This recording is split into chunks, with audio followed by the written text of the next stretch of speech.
Gujarat has witnessed the march of civilization since the dawn of time. It has seen powerful rulers and still more powerful saints. It has woken up to the battle cries of conquerors from across the Khyber and later the mighty British. And each stage has left behind its mark on architecture and archaeology, distinct and clear as footprints in the sands of time. Few states can match Gujarat in the sheer number and variety of archaeological finds. From excavations of prehistoric sites to the grandeur of medieval architecture, the state has seen it all. The cave temples in the hills of Saurashtra and the stupas and viharas dated to around 500 AD, as well as the Ashoka rock edicts at Junagadh, show the significance of the state during the golden eras of the Mauryan and Gupta empires. However, the golden age of Gujarat came under the Solanki dynasty from the 9th to the 12th century. The ancient fortified town of Patan, the state capital for 600 years, reached its zenith as a place of learning and commerce. Ruled by men who were patrons of the fine arts and aesthetic beauty, Patan boasted of a number of memorable monuments and edifices, the most significant among them being the Rani Ki Vav and the Shastralinga Talav. A vav is a unique artistically designed stepwell characteristic of Gujarat and an ingenious example of how people adapted in adverse climatic conditions. The Rani Ki Vav, built in the 11th century, is probably the oldest and grandest among the 120 stepwells in the state, built by Rani Udaymati in memory of her husband King Bhimdeva I. An excellent example of subterranean architecture with exquisitely carved walls, pillars, beams and steps. Every surface is adorned with finely chiseled statues of maidens and Hindu deities, religious motifs and geometrical designs, representing probably the finest in Indian sculpture and architecture. The Sahasralinga Talav in Patan, one of the many artificial tanks, is an engineering marvel that linked the twin perspectives of water management and its sanctity in the Hindu religion. Some of the 1,000-odd Shiva shrines that stood on its banks still remain. Patan is also the exclusive center for the age-old traditional weaving craft of patola, practiced by just a few families today.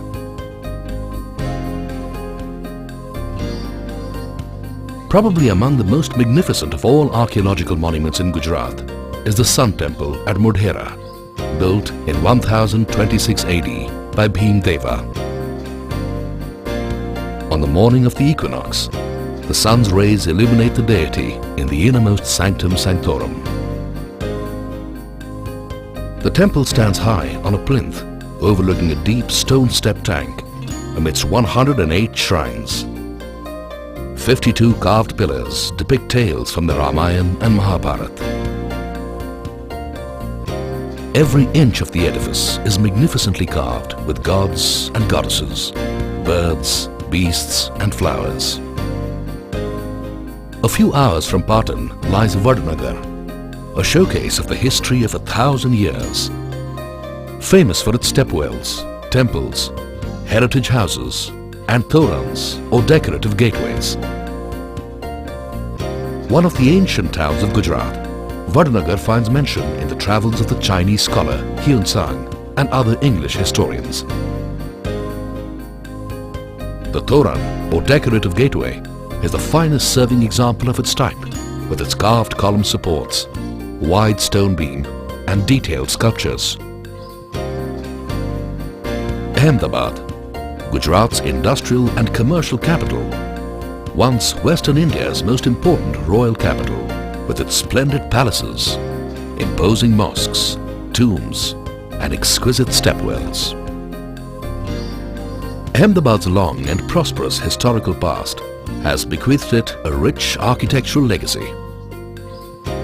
The earliest monuments of the city date back to the pre-Mughal Muslim sultans of Gujarat, who founded the city and embellished it with mosques and mausolea in mellow honey-colored sandstone to create what is known as the Indo-Saracenic style of architecture, a rare and happy blend of Muslim and Hindu styles.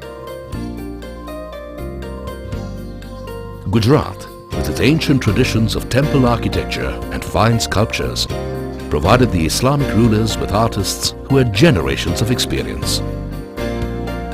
Some of their works surpass the finest monuments in the entire Islamic world. While basically influenced by Hindu designs, their style was innovated upon to include Islamic tenets.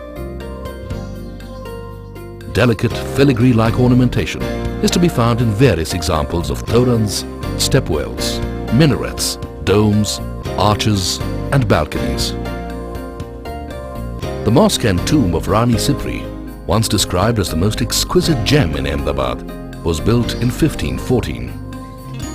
However, the ultimate culmination of this school of decoration was the Siddhi Sayyid Mosque, built in 1572, and celebrated the world over as a superb and peerless example of delicate carving that transforms stone into filigree.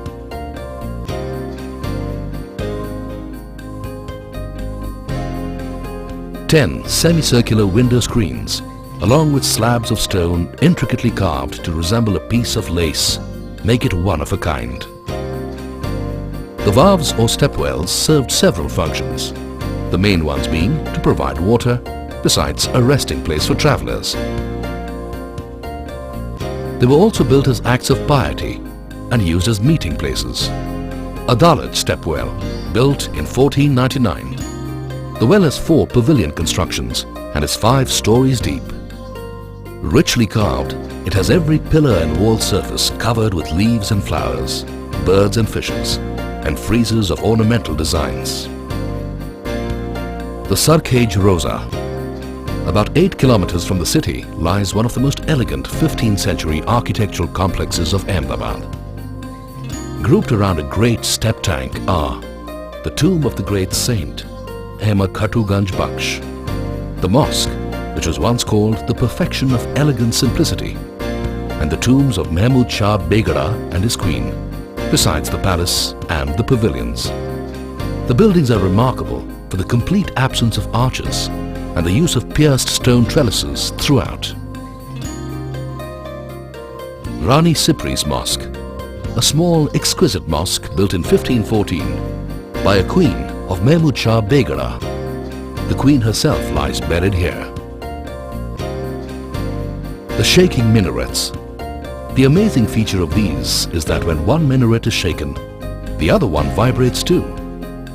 The minarets generated so much fame and curiosity that one of them was dismantled to fathom the secret of its construction. Bhadra Fort. The foundation of this old fort was laid in 1411 and it once enclosed the royal palaces and gardens. When the Marathas captured the fort, they converted one of its chambers into the Bhadra Kali temple. Teen Darwaza. The triple-arched gateway was built by Sultan Ahmad Shah to serve as the royal entrance to the Maidan Shahi or the Royal Square. It is an imposing monument of perfect proportions and highly ornate buttresses. Situated bang in the middle of the old city, it serves as a thoroughfare for thousands of vehicles. Shah Alam Roza. The tomb and mosque of Saini Shah Alam are said to have been built by the brother of the Empress Nur Jahan. The brass doors are set in carved marble frames. Moving down south a little further, we come to Champaner, an ancient fort town located at the foothills of Pavagadh and known for its superb rocky defences. Champaner took 23 years to build and attained glory as a great town of Western India. Many edifices were constructed during these years: bazaars, town squares, royal gardens, water structures and mosques. The significance of Gujarat on the archaeological map doesn't end with temples and monuments. prehistoric implements and tools have been found in Saurashtra and Kutch. But it was from 2500 to 1500 BC that the ancient Indus Valley civilization thrived in Gujarat. Recent excavations at Dholavira at Khadir Bait in Kutch have shown the remains of a city, perhaps the oldest to be excavated in India and considered one of the largest settlements in the entire valley, rivaling Mohenjo-daro. The site shows three separate divisions: the upper, middle and lower town, besides excellent systems of town planning and drainage. Lothal, 80 kilometers from Ahmedabad, the largest Harappan site excavated, shows a high degree of development and reveals a complete ancient township. The small town exhibits neatly planned streets and dwelling houses and a well-executed drainage system. Exhibits found at the site show the standards achieved by the copper workshops, potteries and bead factories and include implements, toys, site plans and a standardized system of weights. Among Lothal's best-known features is an inland dockyard for ships. Comparable to some of the modern docks of today, it is rated among the great maritime achievements.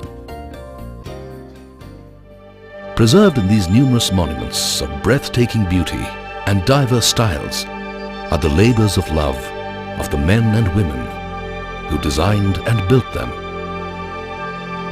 And while they may not be around anymore, their work still stands the test of time,